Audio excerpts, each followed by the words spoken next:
तो मैं हूं कमर चीमा और दोस्तों पाकिस्तान ने बहुत बड़ा एक फॉरेन पॉलिसी का फैसला लिया है जिस पे पाकिस्तान की जो हुकूमत है वो ऐसे लग रहा है जैसे इतना बड़ा बोल्ड स्टेप लेके अमेरिका को नो कह दिया कि हम उनकी जो समिट फॉर डेमोक्रेसी है जो कि 9-10 दिसंबर को होनी थी उस पे इन्होंने कह दिया कि पहले तो कहा हम बताएंगे आपको लेकिन लास्ट मोमेंट 11th आवर पे आके ये कहा कि हम नहीं आ रहे। और दूसरा ये कि पाकिस्तान के वज़ीर-ए-आज़म इमरान खान साहब कह रहे हैं कि हम किसी ब्लॉक का हिस्सा नहीं बनेंगे। हम ना चाइनीज़ ब्लॉक में जाना चाहते हैं, ना अमेरिकन ब्लॉक में जाना चाहते हैं, बल्कि आज उन्होंने ऑफ़र करा दी है चाइना को और अमेरिका को कि हम आपके दरमियान सुलह करवा देते हैं। तो इस सिलसिले में बात करने के लिए मैंने रिक्वेस्ट की साजिद तार साहब से। सर बहुत शुक्रिया आपका सबसे पहले तो। चीमा साहब thank you so much, thank you. ये बिल्कुल ही वाकई एक लतीफा सही लग रहा है जिस तरह आपने बताया। ये आज सारी दुनिया परेशान, वो कहते हैं हैरान कम और परेशान ज्यादा है। तो इस पे मेरी जो पर्सनल, वैसे मैं इस फैसले के हक में हूं। वो मुझसे पूछे फैसले के हक में क्यों हूं, मैं उसकी बात बताना चाहता हूं कि इस समिट के ऑब्जेक्टिव थे 3 अथॉरिटेरियन, इस पे वो, दूसरा करप्शन, तीसरा ह्यूमन राइट्स। अब उस पे जमहूरियत के लिहाज से सबसे पहले तो आपकी जमहूरियत वो तकरीबन है ही नहीं है। आपके प्राइम मिनिस्टर साहब अपने ख्यालात का इजहार कर चुके हैं कि communism is looks more better. और दूसरा, जिस तरह डस्के में वहां से बक्से चोरी हुए और जिस तरीके से वहां पे किडनैपिंग हुई, उसके बाद खान साहब को इलेक्शन कमीशन ने कहा पेशावर ना आए, खान साहब फिर चले गए हैं। वहां पे डीआई खां में आपके एक मिनिस्टर के भाई का इलेक्शन हो रहा है, वहां वो लग बढ़ के मार रहा है। उसके बाद आपका फॉरेन फंडिंग का केस चल रहा है इलेक्शन कमीशन के पास। तो जमहूरियत तो आपके पास, मेरा ख्याल पहले हालात उसके कोई नहीं है, बिल्कुल अच्छा किया कि वो नहीं गए, किस मुंह से जाते। अब दूसरी बात पे चलते हैं करप्शन पे। करप्शन 40 अरब रुपए का टीका तो वजीर आजम के अपने फंड में लगा है, वो तो मेरा मकसद उनका तो किस मुंह से जाते। दूसरा, उसके बाद आपके पास ट्रांसपेरेंसी इंटरनेशनल की जो रिपोर्ट लेटली आई है जिसमें उन्होंने पुलिस और अदलिया के बारे में एक बड़ी डिटेल सारी पूरे पाकिस्तान के बारे में, तो किस मुंह से जाते। ह्यूमन राइट्स के क्या चक्कर था, अभी सियालकोट वाला मामला ठंडा ही नहीं हुआ अभी तक। तो ये तीनों चीजें आपके पास मौजूद नहीं है तो किस मुंह से जाते। बड़ा अच्छा फैसला किया उन्होंने कि क्या करना है जाके। और दूसरा, मुझे किसी ने बताया कि 9 दिसंबर की डेट पाकिस्तान को सूट नहीं करती थी। अच्छा। 9 दिसंबर कहते लकी डे नहीं था पाकिस्तान के लिए। हो सकता है इंटरनेशनल इंटरनेट के कनेक्शन का मसला हो कोई, लेकिन इसमें से जो चीजें निकल रही हैं वो क्या है, वो मैं बताना चाहता हूँ कि आपने बिल्कुल इस सिग्नल क्या भेजे हैं। आपने सिग्नल पहला ये भेजा है कि अब we are committed to the Chinese camp. सबसे पहला तो आपने ये कह दिया। उसका उसका दूसरा आपने ये सिग्नल भेजा, जिस तरह खान साहब ने पहले कहा था कि कम्युनिज्म लुक्स बेटर, तो वो मेरे ख्याल में आपका चाहे इरादा हो या ना हो, लेकिन दुनिया आज ये समझ रही है कि maybe the ruling lead is moving towards communism, maybe that is the reason. अब उसके बाद जो एक मैं थोड़ा सा एनालिसिस करना चाहता हूँ 3.5 साल का। 1 मिनट के लिए चीमा साहब आप वापस चले जाएं जरा। जब खान साहब डोनाल्ड ट्रंप से मिलकर गए थे तो ये कहते थे कि मैं वर्ल्ड कप जीता हूं, और उसके बाद आज का पाकिस्तान देखें, फॉरेन पॉलिसी आपकी। तुर्की के पीछे खान साहब गए इतना ज्यादा कि इन्होंने कहा कि वो वहां टर्किश ड्रामे देखो सारे। मलेशिया को कहे आओ मिलकर नया चैनल बना लेते हैं। फिर सऊदी अरेबिया, मेरा मकसद तो यू टर्न नहीं है ये, इनको मैं यू टर्न नहीं कहूंगा, ये यू टर्न छोटा लफ्ज है इनके लिए। तो आज ये फैसला करना कि हम नहीं जाएंगे इस समिट में, मेरी गुजारिशात सुनिएगा, जो मैं मशवरा दूंगा। एक तो आप ये करें कि जो ये बाहर से जो आपने मिनिस्टर लिए हुए हैं IMF के, इनको घर वापस भेज दें। इनकी छतें लीक हो रही हैं। वॉशिंगटन डीसी में इनकी प्रॉपर्टियां जो है वो या तो कोई कब्जा और कर लेगा, तो या उनकी छतें लीक हो रही। इनको फौरन वापस भेज दें। यहाँ पे 11 मिलियन जाबे खाली हैं। मोइज यूसुफ साहब का भी अब कोई जॉब नहीं रह गया। अब आप इस तरह करें कि चाइना से इंपोर्ट करें आप अपने लोग। गवर्नर स्टेट बैंक चाइनीज होना चाहिए आपका फाइनेंस मिनिस्टर भी वहीं का होना चाहिए, ये भी यहां से गए हुए हैं। और आपका NSA भी चाइनीज होना चाहिए। मिस्टर छिन होना चाहिए, मिस्टर यंग होना चाहिए। तो इस तरह का प्लीज आप इस तरह के काम करें कि जल्दी फौरन से कर लें। उसकी वजह है कि टाइम लेट। सबसे ज्यादा खुशकिस्मती पाकिस्तान की चीमा साहब इस वक्त ये है कि इस वक्त मर्दे बीमार बैठा है अमेरिका की जो सदारत की कुर्सी पर। इस वक्त ओबामा साहब यहाँ पे बैठे हैं। ओबामा साहब के दौर में वही फॉरेन पॉलिसी है टोनी बिल्किन साहब की वो उनके एडवाइजर थे, ईरान के साथ डील करवाने के मूजद वही थे। The weakest foreign policy Obama had, जिसकी प्राइस अभी अमेरिका पे कर रहा है इंडो चाइना की शक्ल में। तो ये आपकी खुशकिस्मती है, आप ये लल्ले तलल्ले आप भी मजाक कर रहे हैं। जिस तरह आज आपने असल में, जब मैं आज साथ आपके देखने वालों को ना छोटे से दो लतीफे सुनाना चाहता हूँ। कई दफा आपने देखा होगा कि जो पिंड का चौधरी बैठा होता है ना, कोई छोटा बंदा जाता है, उन्हें चौधरी साहब इतने बंदे बैठे जरा कलियां गल करनी थोड़े कान च। देखो ना, साथ लेटर भेज रहे हैं कि हम आपसे डायलॉग रखना चाहते हैं। और दूसरा एक मजाक किया आपकी फॉरेन मिनिस्ट्री ने, कहते जी हम जमहूरियत और हमारा मीडिया भी बिल्कुल आजाद है। और यार अपने बिल तो देखो जो आपने मीडिया के खिलाफ अभी पेश किए हुए हैं, जो अथॉरिटी बना रहे हैं आप मीडिया की, वो तो देखिए आपका कहा आपका मीडिया आजाद। किसी जर्नलिस्ट से पूछ लेते कि आपने स्टेट ऑफ जर्नलिज्म क्या है पाकिस्तान में लिखने के बारे। और आपकी सोसाइटी बड़ी, मेरा बस मेरे लिए सोसाइटी आपकी इस वक्त टीएलपी ऑपरेट कर रही सारी आपकी सोसाइटी को, तो वो हॉस्टेज बनी पड़ी बेचारी, जिसको दिल करता है तेल डाल के ऊपर वो तीली लगा देते हैं। ये आपकी सोसाइटी की हालत। कुछ सोच के आप बयान दें।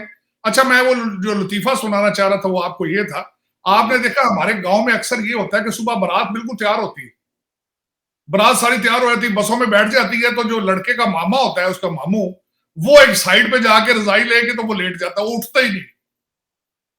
वो सारी बारात उसको कहती है और मामू जी उठो सारी बारात तैयार है, वो कहता है नहीं, तुसी मेरे साले नूं नहीं बुलाया। ताइवान को इनविटेशन इन्होंने भेजी है। इनका एहतजाज तो यही है ना कि चाइना क्यों नहीं आया, हमारा तो भाई चाइना मामू जी है हमारे। तो वो अब चाइना कहते हैं ना, बेगानी शादी में अब्दुल्ला दीवाना। वैर तीन मुल्कों का है, तीन मुल्कों का। देखिए मैं अब दो स्टेटमेंट यहां देना चाहता हूं। एक तो चाइना की स्टेटमेंट इस रिएक्शन में आई है कि वी आर डेमोक्रेटिक, हम डेमोक्रेट है। रशिया कह रहा है कि this is a cold war mentality. पंगा इस वक्त चाइना का है, रशिया का है और अमेरिका का है। और हमारे खान साहब जो कि अपोजिशन से बात नहीं करते, वो कहते हैं कि हम इनकी सुलह कराएंगे, हम इनके दरमियान ब्रिज बन जाएंगे। मैं ऐसे ऐसे मजाक आपकी तरफ से पाकिस्तान से सुनने में आते हैं चीमा साहब। मैं कई दफा अकेला बैठ के हंसता रहता हूं। मैं कह यार खुदा का नाम लो, आपको पता ही नहीं आपका फॉरेन मिनिस्टर मोहित यूसुफ है कि आपके कुरैशी साहब है फॉरेन मिनिस्टर। बल्कि यही कई दफा तो ये लगता है कि शेख रशीद साहब आपके फॉरेन मिनिस्टर है। आपको तो आप क्लैरिफाई नहीं है आपकी आप चीजों में अपनी में, और आप किस तरीके से कह रहे हो कि जी हम अमेरिका और चाइना की सुलह कराएंगे। लेकिन ये कि आपको ये फौरन चाहिए कि मेरे ख्याल में जाती तौर पे मुझे ये लगता है कि चाइना ने थोड़ा सा कोई डॉलर दिखाए हैं उन्होंने, थोड़े से कोई उन्होंने उम्मीद दी, उन्होंने कहा ये करो काम तो हम ये करेंगे। क्योंकि आपको मैं ये बताना चाहता हूं, आईएमएफ से आने से पहले, आईएमएफ के पास आने से पहले चीमा साहब इन्होंने अपनी डेट रिलीफ के लिए रिक्वेस्ट की थी चाइनीज से, and they turn it down. तो मेरे ख्याल में प्रेसिडेंट शी की बात भी हुई है, इनकी हर वक्त बात होती है, क्योंकि इंडिया के साथ इश्यूज की वजह से, उनकी इंडिया और चाइना की इश्यूज की वजह से मेरे ख्याल में थोड़े बहुत डॉलर उन्होंने दिखाए होंगे। उन्होंने कहा नहीं जी अब हमें थोड़ा सा कोई असर हुआ था, कोई काला जादू चल रहा था जिस वजह से हम आईएमएफ के पास चले गए हैं। अगर आप डॉलर देते हैं तो हमें चाइनीज डॉलर तो पहले ही हमारे लिए बड़े सूट करते हैं। तो मेरी यही बात। लेकिन अब खुदारा इस तरह करें कि अपने मिनिस्टर को उनको घर भेज दें, घर वापसी। आपकी आधी कैबिनेट अमेरिकन है, उनको अपने घर भेज दें, या 11 मिलियन जॉब ओपनिंग्स अमेरिका में, तो वो फौरन अपने घरों में आ जाएं, अपने घर संभालें, उनकी छतें ठीक कराएं, और अपने वो कहते हैं ना लिव हैप्पीली फॉरएवर। आप अपना काम जाने, हमारे जो यहां से आप बंदे ले गए थे अमेरिकन सिटीजन, प्लीज वापस कर दें, क्योंकि यहां भी हमें ना मैकडॉनल्ड पे कोई मिलता है काम करने वाला, इस वक्त डोर डैश में भी ड्राइवर नहीं मिल रहे, शार्ट हुए पड़े। तो हमारे खुदारा या गवर्नर स्टेट बैंक, जो आप फाइनेंस मिनिस्टर, जो आप जूती मिनिस्टर ले गए हैं, यहां से बड़ी शॉर्टेज है, उनको जल्दी से जल्दी वापस भेजें ताकि गुलशन का कारोबार चले। ये बिल्कुल खान साहब, ये जो चीजें आप कर रहे हैं ना, ये नस्लें पे करेंगी, ये नस्लें पे करेंगी। तारड़ साहब ये बताएं कि इमरान खान साहब तो गए थे सऊदी अरब। अच्छा, ये हमें किस चीज का जुनून है? वो हमारे मियां नवाज शरीफ साहब हुआ करते थे, वो भी कभी सऊदी अरब का चक्कर लगाएं, कभी ईरान चले जाएं। उन्होंने कहा जी हमारे ईरान से तल्लुकात, क्योंकि सऊदी प्रेशर डालते थे, तो हम ईरान से डायलॉग डील नहीं कर सकते, ना कोई कारोबार कर सकते, ना गैस ले सकते, तो हम चक्कर लगाते रहते थे। जाके इन्होंने कहना सऊदी अरब से हम आपके तल्लुकात ठीक करा दे, उन्होंने कहा कराओ तुसी 100 बिस्मिल्लाह। ये चक्कर लगाते रहते रियाद और तेहरान के। फिर इमरान खान साहब को आया कि मैं भी यही काम करूंगा, मैं भी जनाब रियाद और तेहरान के चक्कर लगाए, हम ये काम कर रहे हैं। वो एक दो दफा लाया कुछ साढ़े को पेट्रोल का भी मसला है। अब जहाज उड़ाना कौन सा आसान काम है, ये बड़ा मुश्किल काम है। तो एक दो चक्कर लगाए, वो भी खत्म हो गया। तो अभी चीन और अमेरिका, वो जो एक देखिए, वैसे एक बात है, जो हेनरी किसिंजर की ओपनिंग हुई थी रिचर्ड निक्सन के दौर में, जो अमेरिका को चाइना लेके गया था, वो पाकिस्तान लेके गया है। तो ये पाकिस्तान को पुरानी खामख्याली है कि हम चीजें ठीक कर लेंगे, या कि ये समझ रहे हैं लेकिन खान साहब लेकिन उस वक्त है? नहीं, वो उस दौर में मेरा, मैं चीमा साहब आपको बताना चाहता हूँ, जब मैं अमेरिका आया था तो उस वक्त भी डॉलर 14 रुपए का था। तो मैं ये बताना चाहूंगा कि उस वक्त पाकिस्तान के माशी हालात ठीक थे। मैं आपको एक मजाक वाली एक और बात बताता हूँ कि आज एक बड़े खास एंकर, बड़ा बड़ा मशहूर एंकर आपके टीवी पे, उन्होंने कहा देखें जी इतना बड़ा दिलेराना फैसला किया है, एक सॉवरन कंट्री की मिसाल हमने पेश कर दी। और खुदादा ना जे आईएमएफ के पैरों च पे हो तुसी। आईएमएफ क्या है? अमेरिका की प्रोडक्ट है सारी। एक साइड पे आप मिन्नतें तरले कर रहे हो, दूसरी साइड पे कहते हो कि नहीं अखा डेफिनेटली नॉट। ये अच्छा ड्रामा मैं समझता हूँ। अब वो बात ये है कि इस वक्त पाकिस्तान डायरेक्शनलेस है। मैंने पहले भी आपको बताया था चीमा साहब, हमारी policy foreign policy dollar based policy. Dollar China से आ जाए तो हम उनके साथ हैं, डॉलर आईएमएफ के आ जाए तो उनके साथ हैं, और ना आए तो फिर भी मेरा मकसद है। तो आप, क्योंकि मैंने अब बताया आपकी रूलिंग एलीट के सारे ताने बाने यहां मिलते हैं, बच्चे उनके बाहर यहां बैठे हैं, या तो बच्चों को भी चाइना ले जाओ ना, उनको भी बीजिंग में पढ़ाओ जाके, अपने करप्शन के पैसे भी बीजिंग अकाउंटों में बैंक ऑफ शंघाई में रखो जाके। बोलो हम अपने बच्चों के लिए और आपकी प्रॉपर्टीज के लिए आपके फॉरेन अकाउंट सारे यहां पड़े हो, तो कौन को आपने चाइना की बत्ती के पीछे लगाया? हिमालय से ऊपर कर देते हो दोस्ती आम आदमी के लिए। लेकिन ये आज का जो फैसला है, ये आप सोचेंगे, मैं पहले सियालकोट में परेशान था और ये दूसरा धमाका, ये जो आज खान साहब ने किया, ये भी the price you will pay the price definitely. क्योंकि एक मेरी बात में छोटा सा रिक्वेस्ट करूंगा, अभी तक खान साहब को एडवाइज करने वाले ये नहीं बताते कि अभी तक फॉरेन रिजर्व जितने दुनिया के वो डॉलर में पड़े हैं। अभी तक पेट्रोल की जितनी, गैस की जितनी होती, पेट्रोल की ट्रेडिंग वो सारी डॉलर में होती है। और तीसरी बात ये है कि ये सारा सिस्टम आज का नहीं बना हुआ, 16वीं सदी का जितना ये पूरी दुनिया का निजाम, मुआशी निजाम है, it is based on the western civilisation. अभी बैंकिंग सिस्टम, आपका इंटरनेट फ्रेम, ये सारा कुछ बनाने वाले अमेरिकन है। आप चाइना के पास जाते हो, चाइना तो आईफोन नहीं बना सकता, कॉपी कर सकता है, मैन्युफैक्चर कर सकता है, लेकिन खुद नहीं कर सकता वो। तो ये खान साहब को बताने वाले ही कोई नहीं। खान साहब सबसे पहले कुर्बानी तो ये देना कि अपने दोनों बच्चे बमाए जमामा के उनको कहे बीजिंग शिफ्ट हो जाए, वहां पड़े जाके। ये मेरा मकसद है, किस तरह का एक इस तरह के ब्लंडर करना, जो पहले ही एक आपका कंट्री फ्री फॉल पे चल रहा हो, गिर रहा हो नीचे दिन ब दिन, उस पे एक मेरा मकसद है, आपने उसको तड़का लगा दिया, उसको एक और एक ऐसा फैसला किया है। आप कुछ छोटे लेवल का डिप्लोमेट भेज देते, आप अपनी नाराजगी का इजहार किसी और तरीके से भी कर सकते थे, लेकिन इस तरह स्नब करना, ये मैं किसी वक्त आपके साथ ये भी बल्कि करना चाहूंगा, एक किस दिन बैठना चाहूंगा कि अमेरिका को डेमोक्रेटिक समिट करने की जरूरत क्या पड़ी थी, इसके इनके अपने ऑब्जेक्टिव क्या है, और ये कोल्ड वॉर की तरफ कितने रैपिडली जा रहे हैं। चाइना और रशिया का इस वक्त स्टैंड क्या है, जो इनकी पुतिन के साथ अगले दिन मीटिंग हुई है, उसका आउटकम क्या हुआ है। तो ये एक अलग डिबेट है, लेकिन इस वक्त तो हम बात कर रहे हैं कि पाकिस्तान के ना जाना। तो पाकिस्तान, तो मेरा मकसद है, इस पे भी अफसोस ही किया जा सकता है, एक इमेच्योर चीज है, अपने आप को मजीद आइसोलेट करने का एक सिलसिला किया। मैं अगर एडवाइजर इनके होते बताते तो 110 कंट्रीज अमेरिकन आ रहे हैं, और चाइना और रशिया के साथ कितने कंट्रीज हैं। बल्कि ये एक प्रोपोगेंडा है, जो है ये समिट नहीं है, प्रोपोगेंडा है to flex their muscles, to show Russia and China के world is standing with us. आप उनमें से उस ग्रुप को चुन रहे हैं जिनके साथ गिनती के लोग खड़े हैं। आप ये देख लें रशियन और चाइना की कितनी पॉपुलैरिटी, बहुत थोड़े लोग हैं उनके साथ। आपने अपने पांव पे खुद ही कुल्हाड़ा मार लिया, आप खुद ही भाग के कोने में खड़े हो गए हो। आप पहले ही आइसोलेशन में हो, आप कंप्लीट आइसोलेशन है आपकी। टर्की के साथ आपने मजाक करके ब्लंडर ब्लफ मार दिया, फिर सऊदी अरब की तरफ भागते हैं, उनसे पैसे भी ले लिए, फिर कभी मलेशिया की तरफ भागते हैं, कभी चाइना है, कभी अमेरिका है, कभी अफगानिस्तान की स्टोरियां। मैंने शायद आप ही के प्रोग्राम में कहा था कि अफगानिस्तान भी आपके हाथ से निकल के चला गया, इस वक्त कतरी सारा कुछ निगोशिएट कर रहे हैं, अमेरिकन इंटरेस्ट जो है वो कतरी प्रोटेक्ट कर रहे हैं अफगानिस्तान के अंदर, और they are doing the direct dialogue. जो आपके पास एक लेवरेज मौजूद थी अफगानियों की, वो भी खत्म हो चुकी है आपकी। तो इस सारे सर्कमस्टांसेस में क्या ख्याल आपको सूट करता था कि अमेरिका को दोबारा स्नब किया जाए? हाँ, अनलेस को 15-20 बिलियन डॉलर ना चाइना दे दे, तो मैं फिर कहूंगा कि आपका डिसीजन राइट था। बिल्कुल सही कह रहे हैं।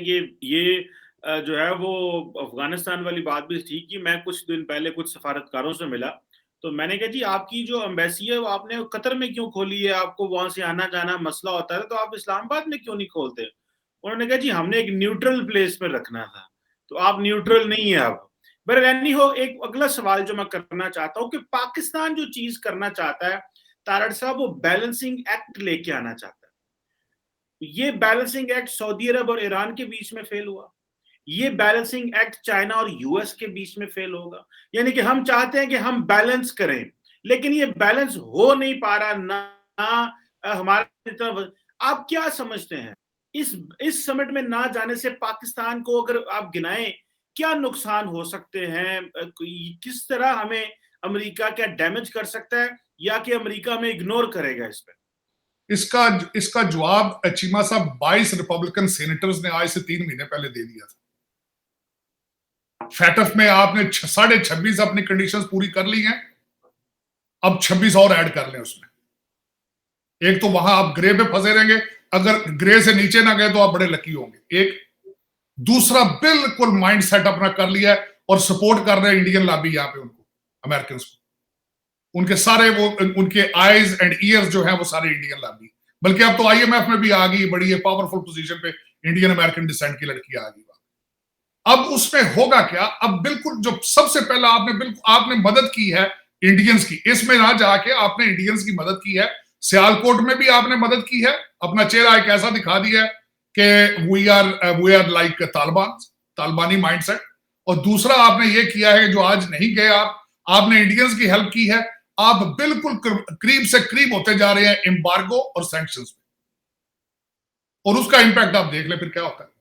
सैंक्शंस एम्बार्गोस लगती हैं तो फिर उसमें मार कौन खाता है? आपकी रूलिंग एलीट नहीं मार खाएगी। रूलिंग एलीट के तो लंदन में अकाउंट है, उनके बच्चे लंदन में पढ़ रहे हैं, अमेरिका में पढ़ रहे हैं, कैनेडियन सिटीजनशिप है, उनको कोई प्रॉब्लम नहीं होगा।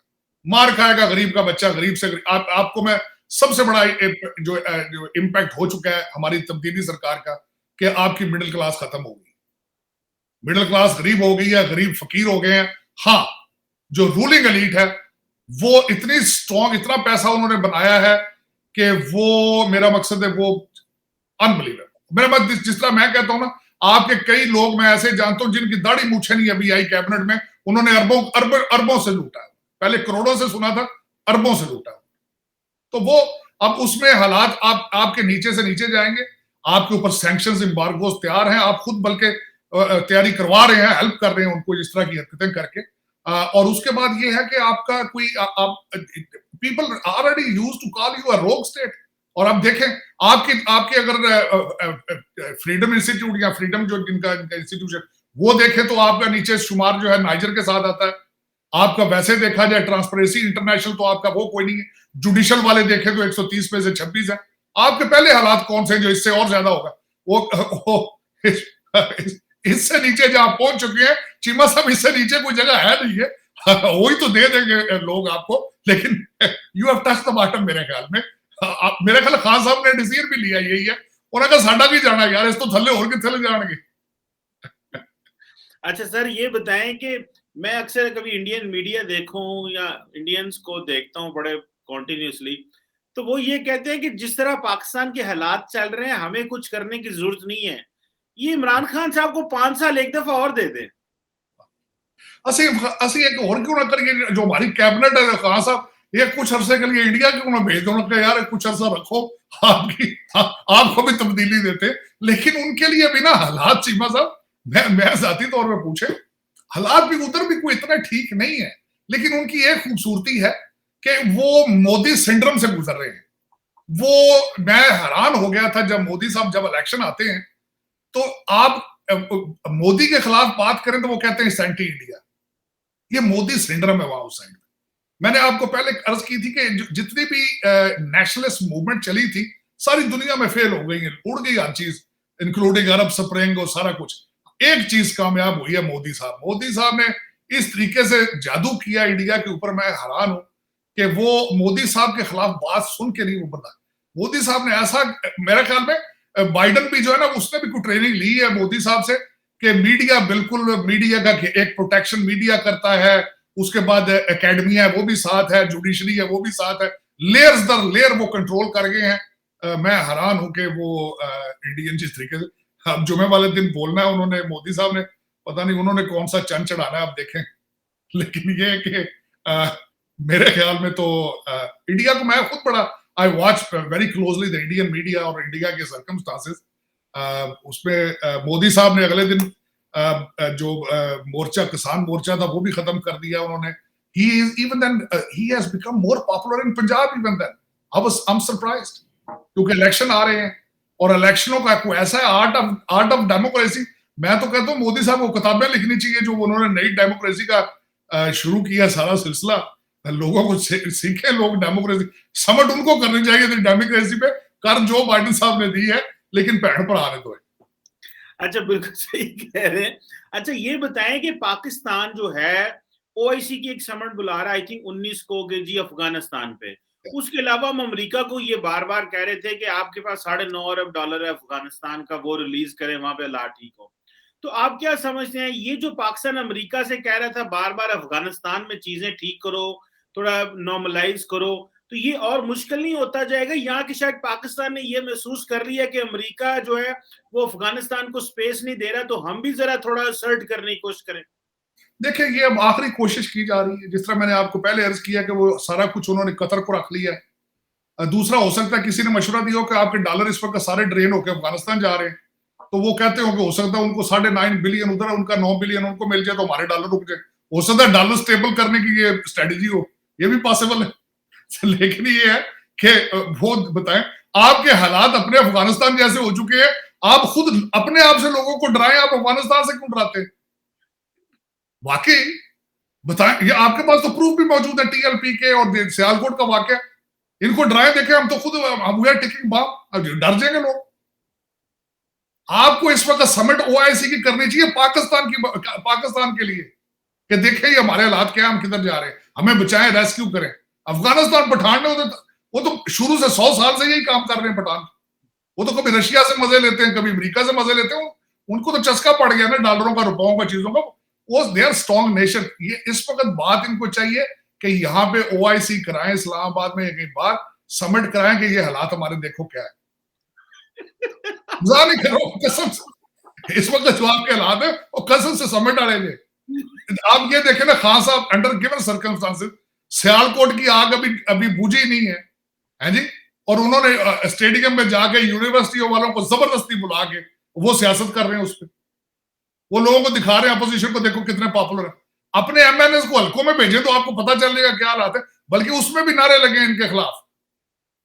उस यूनिवर्सिटी के बच्चों को जबरदस्ती बुलाया गया है, जिस तरह पटवारी लाते थे उसी तरह घेर करके लाए वहां पे कीमे के नाम देने के लिए। फिर भी बच्चों ने नारे इनके खिलाफ लगाए। तो खान साहब को चाहिए था पहले 40 अरब रुपया के रसीदें दिखाएं। नवाज शरीफ साहब के तो लेटर मांगते रहे सारे, एक तो उसको करें, और दूसरा ये कि ख्याल करें कि अब ये इसका क्या इसका इम्पैक्ट होगा। आप इस समिट में नहीं आए हैं। मैंने खैर इसमें मैंने जिस तरह पहले आपको अर्ज की है कि एक तो लकी है, ये खुशकिस्मत है कि इस वक्त रिपब्लिकन नहीं है कोई इस वक्त व्हाइट हाउस। जो बंदा वहां चला रहा है उसका वो इतना स्ट्रांग नहीं है, लेकिन वरना इसके कॉन्सिक्वेंसेस जो थे वो बड़े दूर तक जाने थे। लेकिन चले, 20 मिड टर्म इलेक्शन में रिपब्लिकन वापस आ रहे हैं, 2024 में भी आएंगे। उतनी देर में चाइनीज डॉलर शालर चेक कर लें, हो सकता है बेहतर काम हो जाए पाकिस्तान के लिए। लेकिन ये कि अफसोस इस पे ये फॉरेन पॉलिसी इस तरह नहीं होती। देखें, मेरे ख्याल में इनको आना चाहिए। ये शुक्र करें उन्होंने बुलाया था, तुर्की को उन्होंने नहीं बुलाया। देखिए, हालांकि उनका नेटो एलाई है, फिर भी नहीं बुला। इनको शुक्र करना चाहिए जाते। अच्छा, बातें इस तरह हो सकती थी, वहां जाके प्रोटेस्ट करते, वहां जाके अपने ख्यालात का इजहार करते। मैंने आपको बताया कि प्रोटेस्ट करने के भी अंदाज सिविलाइज्ड वर्ल्ड में मुख्तलिफ किस्म के होते हैं। किसी छोटे लेवल का डिप्लोमेट भेज देते, लेकिन ये कि बिल्कुल ही अबैंडन कर देना एक चीज को, आइसोलेट कर लेना अपने आप को, आप पहले ही आइसोलेटेड है, तो फिर ये मसाइल का हल नहीं है। मुझे ये बताए ना, अगले दिन वो वेंडी शर्मन आई है, उसको कह रहे थे इंडिया से तल्लुकात ठीक रहो, ठीक है, आज कह रहे हैं आपसे बात ही नहीं हमने करनी। इस जो 3 पॉइंट आपने जो किए, जो स्टेट डिपार्टमेंट ने 3 पॉइंट्स डिस्कस किए हुए हैं कि करप्शन थी, ह्यूमन राइट्स, अथॉरिटेरियनिज्म, तो करप्शन तो इमरान खान साहब कहते हैं कि हमारा पैसा लूट के बाहर ले गया, तो ये तो पॉइंट वहां पे रेज करने वाला था सर। बिल्कुल, वहां जाके बात करते, बिल्कुल ये बात एक अपॉर्चुनिटी मिस्ड। हमेशा मैंने ये अमेरिका में सीखा है एक चीज चीमा साहब, कि अपनी मिजरी में से अपॉर्चुनिटी फाइंड करना, अपनी तकलीफ में से अपॉर्चुनिटी देखना। जिस तरह मैंने अगले दिन आपको शायद अर्ज किया था कि इनको चाहिए था कि कुमारा की डेड बॉडी को लेकर प्राइम मिनिस्टर श्रीलंका जाते, वहां जाके तकरीर करते कि व्हाट हैज हैपेंड इज अन-इस्लामिक। इतनी उसको पिजराई मिल रही थी जिसकी हद कोई नहीं, लेकिन अपॉर्चुनिटी मिस्ड। इस पे भी खुद आते, स्पीच करने की रिक्वेस्ट करते, मोदी साहब को काउंटर करते, यही इशू उठाते करप्शन के बारे में कि जी लंदन में पैसा पड़ा है, हमारा सारा स्विस बैंकों में पड़ा पैसा, लेकिन अपॉर्चुनिटी मिस्ड। पता नहीं एडवाइजर कहां से, मुझे तो लग रहा रशियन एडवाइजर है इनके, बिल्कुल उमरान साहब बिल्कुल। और देखिए ये एक बात भी है कि मोहित यूसुफ जैसे पढ़े लिखे लोग जिनका ताल्लुक एकेडमिया से है, जिनको लाया इस मकसद के लिए गया था कनेक्ट करें, तो वो जो असल मकसद था कनेक्ट करना, तो इसका मतलब है कि मोहित यूसुफ साहब भी आप क्या समझते हैं हॉक हो चुके हैं, या कि इन हॉक्स के अंदर वो एक डव है लेकिन उसके पास चॉइस नहीं होगी? आप क्या इसको देखते हैं मोहित यूसुफ का रोल इसमें? जो चीमा साहब, मेरा जो मुझसे अगर पर्सनल पूछें, ये डिसीजन जो है ये मेरे ख्याल में खान साहब का डिसीजन नहीं। This decision cannot be taken by a person who's political leader, और मेरे ख्याल में या कोई फैम रखने वाला या Moiz Yusuf, this is all above all of it. मेरे ख्याल में this is a very wrong decision, this is very unbelievable. मेरा ख्याल बिल्कुल अपने आप को चाइनीज कैंप में ले जाना 100%। आप कहते हैं ना बैलेंस करना चाहते हैं, बैलेंस किस तरह करना चाहते हैं? आपके रिलेशनशिप अमेरिका के साथ ना होने के बराबर है, बल्कि नेगेटिव जा रहे हैं आपके रिलेशनशिप अमेरिका के साथ। बैलेंस किस तरह करेंगे आपके पास? मेरा मकसद है वो वेंडी शर्मन की बात करते हैं, वेंडी शर्मन आई, आते ही उसने सबसे पहले उसने कह दिया था मैं रिलेशनशिप ठीक करने नहीं आई आपके साथ। आते ही उसने कह दिया, उसने कहा मैं तो अड्डों की बात करने आई हूं, अपनी स्पेस की बात करो, है तो नहीं तो चलो मैं चली हूं, तो कुछ घंटों के लिए आई थी। वो तो क्लियर आपसे बात करते हैं, फ्रंट जिस तरीके से करते हैं, वो आपके साथ रिलेशन नॉर्मलाइज वो करने नहीं चाहते। नॉर्मलाइज किस बेस पे करें आप हमेशा उनको एतराज है। आप अगर वो बिल पढ़ते जो उन्होंने बिल पढ़ा आपने, वो जो 22 सेनेटर्स ने किया, उसमें बात बार बार यही है कि आप डबल पॉलिसी है, आपकी वजह से हम अफगानिस्तान से निकले, उस पर इन्वेस्टिगेशन करनी चाहिए।